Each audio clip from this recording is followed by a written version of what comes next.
Hello दोस्तों, कैसे हैं आप सभी। उम्मीद करता हूं आप सभी बहुत ही अच्छे होंगे। तो आज के इस वीडियो में हम पढ़ने वाले हैं क्लास 10th और क्लास 12th फिजिक्स का बहुत ही इंपॉर्टेंट टॉपिक जो है अवतल दर्पण। तो अवतल दर्पण किसे कहते हैं, इसका परिभाषा क्या होता है, इसका फिगर क्या होता है और अवतल दर्पण का उपयोग क्या होता है, इस वीडियो में हम समझेंगे। और मैं आपको विश्वास दिलाता हूँ कि एक एक पॉइंट्स आपको समझ में आएगा और इसी वीडियो में आपको याद भी हो जाएगा। तो चलिए दोस्तों अपने टॉपिक को शुरू करते हैं। तो यहाँ पर सबसे पहले हम देखेंगे कि अवतल दर्पण किसे कहते हैं। तो अवतल दर्पण, तो सबसे पहला तो यही पॉइंट्स आता है कि अवतल दर्पण कहते किसे हैं, इसका परिभाषा क्या होता है। तो इसका परिभाषा हम इसके फिगर से करते हैं। तो सबसे पहले मैं एक यहाँ पे फिगर बना रहा हूं, ध्यान से समझिएगा। यहाँ पे मैं अवतल दर्पण का फिगर बना रहा हूं। यह है अवतल दर्पण,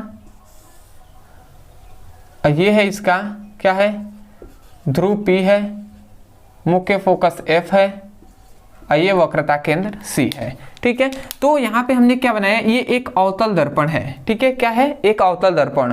तो हम जानते हैं कि ये क्या है, इधर वाला जो क्या है, इधर तो आपने ये जो दर्पण है तो इधर हमने तो लेप लगा दिया है और इधर जो वाला है इसको हम क्या कहते हैं, इधर का जो सतह है उसे हम परावर्तक सतह कहते हैं।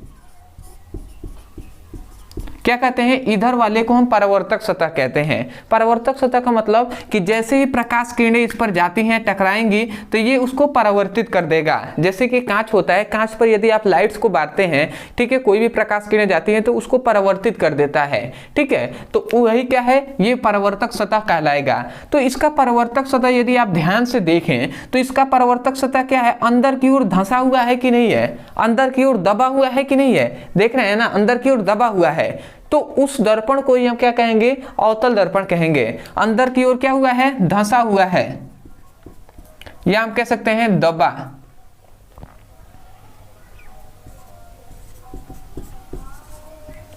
हुआ है। ठीक है, तो हम क्या कहेंगे, हम डेफिनेशन कहेंगे कि ऐसा दर्पण या आप ऐसे भी कह सकते हैं कि ऐसा गोलीय दर्पण जिसका परावर्तक सतह अंदर की ओर धंसा हुआ हो या दबा हुआ हो, तो उस दर्पण को हम अवतल दर्पण कहते हैं। समझ में आया ना।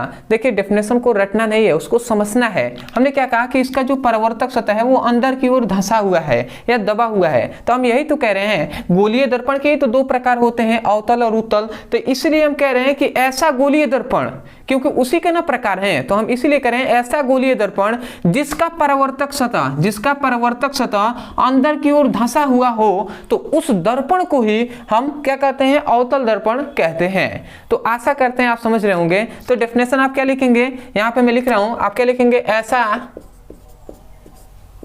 गोलीय दर्पण जिसका परावर्तक सतह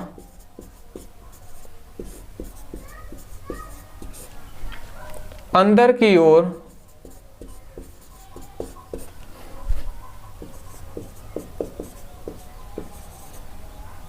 धंसा हुआ हो, तो उस दर्पण को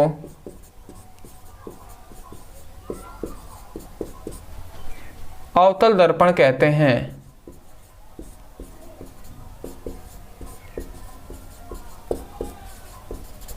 समझ में आया ना। हमने क्या कहा कि ऐसा गोलीय दर्पण, ऐसा दर्पण या ऐसा गोलीय दर्पण जिसका जो परावर्तक सतह है वो अंदर की ओर धंसा हुआ हो, ठीक है, धंसा हुआ हो या दबा हुआ हो, तो उस दर्पण को अवतल दर्पण कहते हैं। ये अवतल दर्पण का क्या है, फिगर है। ये आप लकीर खींचकर, ये भी आप मुख्य अक्ष है, तो इसको आप बना भी सकते हैं या नहीं बनाएंगे तो केवल आप इस प्रकार भी फिगर को बना देंगे तो आपका ये चलेगा। ये क्या है, अवतल दर्पण का फिगर है। तो आशा करते हैं आप समझ गए होंगे।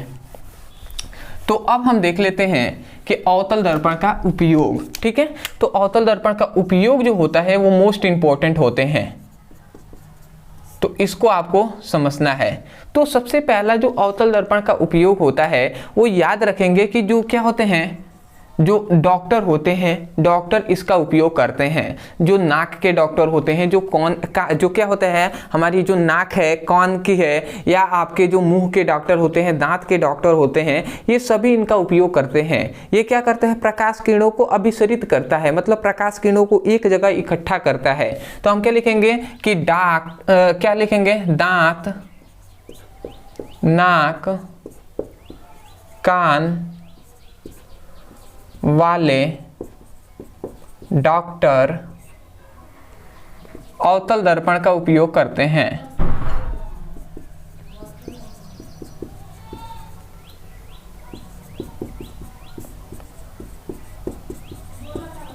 ठीक है।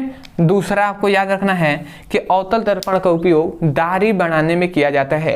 जो क्या करना है, सेव करने में, दाढ़ी बनाने में किया जाता है। तो आप क्या लिखेंगे, इसका प्रयोग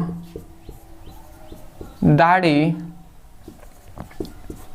बनाने में किया जाता है।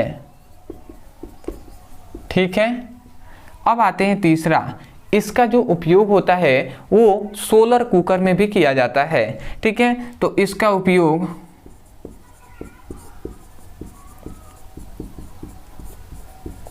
सोलर कुकर में किया जाता है।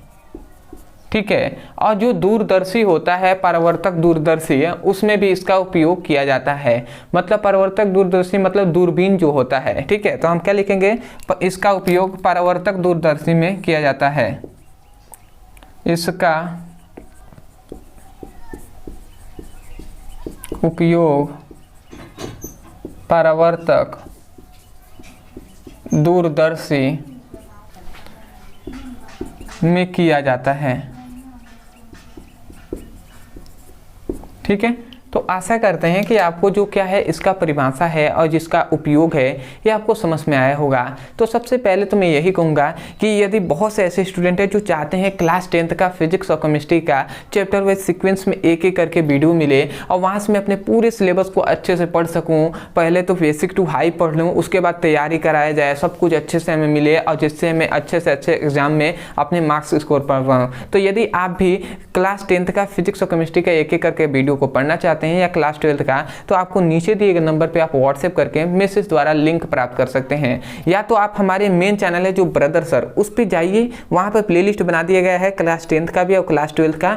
तो क्लास 10th का न्यू बैच स्टार्ट हो गया है, तो या तो आप वहाँ से पढ़ाई कर लीजिए। या बहुत से ऐसे स्टूडेंट हैं जिनको पता ही नहीं है कि किस प्रकार ढूंढना है, तो उनके सुविधा के लिए ये नंबर दिया जा रहा है। तो इस नंबर पर आप केवल व्हाट्सएप करके आप मैसेज करेंगे, आप केवल लिखेंगे class 10th physics chemistry all video link new batch, इतना लिखकर आप केवल मैसेज करेंगे ना, तो आपको तुरंत हमारे जो सहयोगी होंगे, जो पार्टनर हैं, वो आपको क्या कर देंगे, आपको 2 लिंक देंगे, फिजिक्स का, केमिस्ट्री का, बायोलॉजी का, तो वहां से उसकी पढ़ाई कर सकते हैं। तो आशा करते हैं आप समझ रहे होंगे। तो अदरवाइज यदि आप चैनल पे नए हो तो इस चैनल को भी सपोर्ट कीजिए, चैनल को जरूर सब्सक्राइब कीजिएगा। और यदि आपको हमसे बात करना हो तो आपके पास 2 माध्यम है, एक है इंस्टाग्राम ID यहाँ पे दिखाई दे रहा होगा BrotherSir30, तो इस पर मैसेज करके बात कर सकते हैं। यहाँ पे थोड़ा रिप्लाई जल्दी मिल जाएगा, या कमेंट सेक्शन है तो इस पर भी आप मैसेज करके बात कर सकते हैं। यदि आपका कमेंट अच्छा होगा तो आपको जरूर रिप्लाई मिलेगा। तो चलिए दोस्तों, आज के लिए इतना ही, मिलते हैं एक नए टॉपिक के साथ। तब तक के लिए धन्यवाद। जय हिंद, जय भारत।